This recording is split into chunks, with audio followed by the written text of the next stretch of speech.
భానుడి భగభగలతో రాష్ట్రం నిప్పుల కుంపటిలా మారింది. వడగాల్పుల నుంచి ప్రజలను రక్షించేందుకు ప్రభుత్వం హీట్ వేవ్ యాక్షన్ ప్లాన్ 2026 ని అమల్లోకి తెచ్చింది. రెవెన్యూ, సమాచార పౌర సంబంధాల శాఖ మంత్రి పొంగులేటి శ్రీనివాసరెడ్డి సచివాలయంలో 20 విభాగాల ఉన్నతాధికారులతో సమీక్ష నిర్వహించి ఈ కార్యాచరణ ప్రణాళికను విడుదల చేశారు. వాతావరణ శాఖ హెచ్చరికలతో అన్ని శాఖలు అప్రమత్తంగా ఉండాలని మంత్రి ఆదేశించారు. ఎండల తీవ్రత ఎక్కువగా ఉండడంతో ప్రజాక్షేమం కోసం హీట్ వేవ్ యాక్షన్ ప్లాన్ 2026ను అమల్లోకి తెచ్చింది ప్రభుత్వం.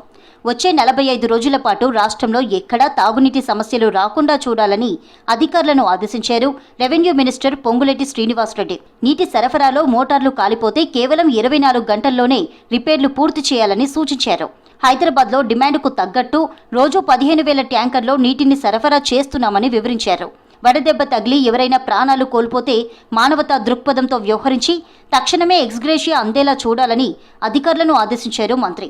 నల్గొండ, మంచిర్యాల, సూర్యాపేట, పెద్దపల్లి, జగిత్యాల, ఖమ్మం, వరంగల్, కరీంనగర్, మహబూబాబాద్ జిల్లాల్లో వడగాల్పుల ప్రభావం ఎక్కువగా ఉంటుందని అక్కడ జిల్లా యంత్రాంగం నిరంతరం పర్యవేక్షించాలని ఆదేశించారు.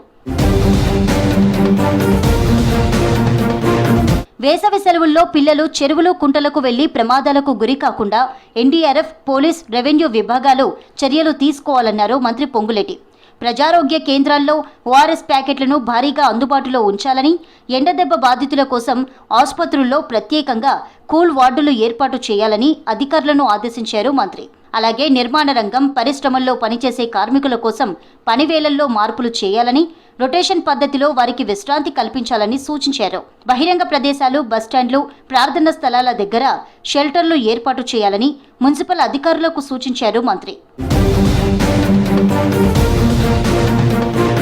ప్రజల ప్రాణాల రక్షణే ప్రభుత్వ ప్రథమ ప్రాధాన్యమని, ఏ చిన్న అజాగ్రత్త జరిగినా అధికారులనే బాధ్యులను చేస్తామని పొంగులేటి హెచ్చరించారు. ప్రజలకు అవసరమైన ప్రాథమిక చికిత్స అందించేందుకు ప్రతి గ్రామంలో ఏఎన్ఎంలు, ఆశా కార్యకర్తలు సిద్ధంగా ఉండాలని చెప్పారు మంత్రి.